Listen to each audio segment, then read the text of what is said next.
Welcome back to our channel மாணக்கராசிரியர். இன்றைக்கி இந்த வீடியோவில் தமிழ்நாட்டில் டெட் தேர்வில் தேர்ச்சி பெறுவது கட்டாயம். அரசு பள்ளிகளில் இருக்கக்கூடிய ஆசிரியர்கள் கண்டிப்பாக டெட் தேர்வில் தேர்ச்சி பெற வேண்டும். அப்படி தேர்ச்சி ஆக முடியாத பட்சத்தில் விருப்ப கொடுத்து பணியை விட்டு விலகலாம்னு சொல்லி சுப்ரீம் கோர்ட் மட்டும் பார்த்திங்கன்னா ஒரு அறிவிப்பை கொடுத்திருந்தார்கள். இது தொடர்பாக இன்று தமிழக பள்ளி கல்வித்துறை ஆசிரியர் பணியில் தொடர தேர்வு கட்டாயமா? இன்றைக்கி பள்ளி கல்வித்துறை செயலாளர் பார்த்தீங்கன்னா பள்ளி கல்வித்துறை எஜுகேஷன் டிபார்ட்மெண்ட்டோட ஆலோசனை நடத்தியிருக்காங்க. ஸோ அகெயின் பார்த்தீங்கன்னா மேல் அப்பீல் பண்ணுவாங்க, சரிங்களா?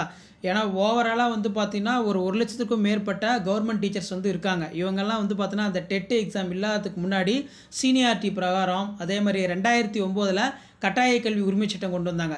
ஸோ அது மூலமாக பார்த்தீங்கன்னா வந்தவர்களாக இருப்பார்கள். கண்டிப்பாக அவர்களுமே பார்த்தீங்கன்னா சட்டம் இயற்றுவதற்கு முன்னாடியே இருந்தாலும் சரி பின்னாடியே இருந்தாலும் சரி கண்டிப்பாக தேர்வை பார்த்தீங்கன்னா எழுதணும். அப்போ தான் பார்த்தீங்கன்னா அரசு பள்ளி இல்லை அரசு பள்ளி ஆசிரியராக பணியை தொடர முடியும் அப்படிங்கிற மாதிரி சொல்லியிருந்தாங்க. இது தொடர்பாக இன்று தலைமைச் செயலகத்தில் ஆலோசனை நடந்திருக்கு. ஸோ அதன் அடிப்படையில் டெட் கட்டாயம் என்ற உத்தரவு பள்ளி கல்வித்துறை ஆலோசனை ஆசிரியர் பணியில் தொடர தகுதி தேர்வில் தேர்ச்சி கட்டாயம் என்ற உச்சநீதிமன்ற உத்தரவு தொடர்பாக பள்ளி கல்வித்துறை ஆலோசனை வழக்கறிஞருடன் பள்ளி கல்வித்துறை முதன்மை செயலாளர் சந்திரமோகன் ஆலோசனை. ஸோ இப்போ அகைன் பார்த்தீங்கன்னா அப்பீல் பண்ணுறதுக்கான வாய்ப்புகள் ரொம்ப அதிகமாக இருக்குது. ஏன்னா மெஜாரிட்டியாக பார்த்தீங்கன்னா 1 லட்சத்துக்கும் மேற்பட்ட ஆசிரியர்கள் இதனால் பாதிக்கப்படுவார்கள் அப்படிங்கிற மாதிரி சொல்லியிருக்கிறார்கள். ஸோ இன்றைக்கி பார்த்தீங்கன்னா ஆலோசனை நடந்திருக்கு. இந்த ஆலோசனையில் எப்படி அப்பீல் பண்ண போகிறாங்க, ஸோ என்ன பார்த்தீங்கன்னா கேட்க போகிறாங்க, என்ன வழக்கு தொடர போகிறாங்க அப்படிங்கிற மாதிரி தெரியல. ஸோ கண்டிப்பாக பார்த்தீங்கன்னா ஏற்கனவே பார்த்தீங்கன்னா இவ்வளோ வருஷமாக ஒர்க் பண்ணிகிட்ருக்காங்க கவர்மெண்ட் டீச்சர்ஸ். அவங்களுக்கு அகெயின் பார்த்தீங்கன்னா இந்த தேர்வு அவசியமா அப்படிங்கிற மாதிரி சமூக ஆர்வலர்களும் பார்த்தீங்கன்னா ஒரு கேள்வி முன்வைக்கிறாங்க. இப்போ அவங்கெல்லாம் ஆசிரியராக இல்லாமல் அந்த தகுதி தேர்வை எழுதாமல் தான் எல்லா டீச்சர்ஸு டாக்டர்ஸ் இன்ஜினியர்ஸ் இந்த மாதிரிலாம் உருவாக்கியிருக்கிறாங்களா அப்படிங்கிற மாதிரி கேள்வி வைக்கிறாங்க.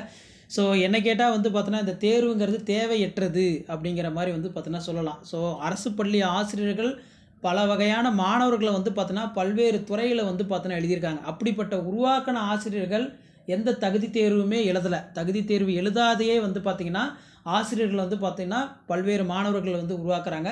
இந்த தகுதி தேர்வு எழுதுறது எந்த தகுதி பார்த்தீங்கன்னா குறிக்குது அப்படிங்கிற மாதிரி தெரில. இப்போ எல்லா கவர்மெண்ட் போஸ்டிங் எல்லாமே இருக்குது. அதில் இருக்கிறவங்க எல்லாருமே பார்த்திங்கன்னா இந்த மாதிரி ஏதாவது ஒரு தேர்வு எழுதுறாங்களா? எதுவுமே எழுதுறதில்ல. ஆனால் இந்த ஒரு டீச்சருக்கு மட்டும் ஏன் தான் இப்படி நிறைய ப்ரெஷர் போட்டு இப்படி பண்ணுறாங்க அப்படின்னு தெரியல. ஸோ வெயிட் பண்ணி பார்க்கலாம் என்ன அப்பீல் பண்ண போகிறாங்கன்னு. ஷேர் பண்ணிட்டு பாருங்கள், சப்ஸ்கிரைப் பண்ணிட்டு பாருங்கள் மாணக்கராசிரியர் யூடியூப் சேனல். இது தொடர்பாக அடுத்தடுத்த அப்டேட் நீங்கள் தொடர்ந்து தெரிஞ்சுக்கலாம். தேங்க்யூ. ஸோ கண்டிப்பாக பாசிட்டிவாக தான் நமக்கு அப்டேட் வரும். ஏன்னா ஏற்கனவே பார்த்தீங்கன்னா பள்ளி கல்வித்துறை அமைச்சர் நேற்றைய தினமும் சொல்லியிருந்தாங்க ஆசிரியர் தகுதி தேர்வு டெட் விவகாரத்தில் தமிழக அரசு கைவிடாது அமைச்சர் அன்பில் மகேஷ் உறுதி அப்படிங்கிற மாதிரியும் சொல்லியிருக்காங்க. ஸோ தமிழகம் முழுவதும் அண்மையில் 20 அரசு உயர்நிலை மேல்நிலைப் பள்ளிகளுக்கான தரம் உயர்த்தப்பட்டது. ஸோ அப்போ பார்த்தீங்கன்னா இந்த கேள்வியை கேட்டிருக்காங்க. இதுக்கு உச்சநீதிமன்ற தீர்ப்பு தொடர்பாக ஆசிரியர் சங்கங்களும் மேல்முறையீடு செய்ய வாய்ப்புள்ளது. எந்த காரணத்தை கொண்டும் தமிழக அரசு ஆசிரியர்களை கைவிடாது என்று அமைச்சர் சொல்லியிருக்காங்க. முன்னதாக அரசு பள்ளி மற்றும் அரசு உதவி பெறும் பள்ளிகளில் ஆசிரியராக பணிபுரியும் பதவி உயர்வு பெறவும் ஆசிரியர் தகுதி தேர்வில் டெட் தேர்ச்சி பெறுவது கட்டாயம் அப்படிங்கிற மாதிரி உச்சநீதிமன்றம் சொல்லியிருக்காங்க. ஸோ பார்க்கலாம் என்ன ஸ்டெப் எடுக்கிறாங்கன்னு. ஷேர் பண்ணுங்கள், சப்ஸ்கிரைப் பண்ணுங்கள். தேங்க்யூ.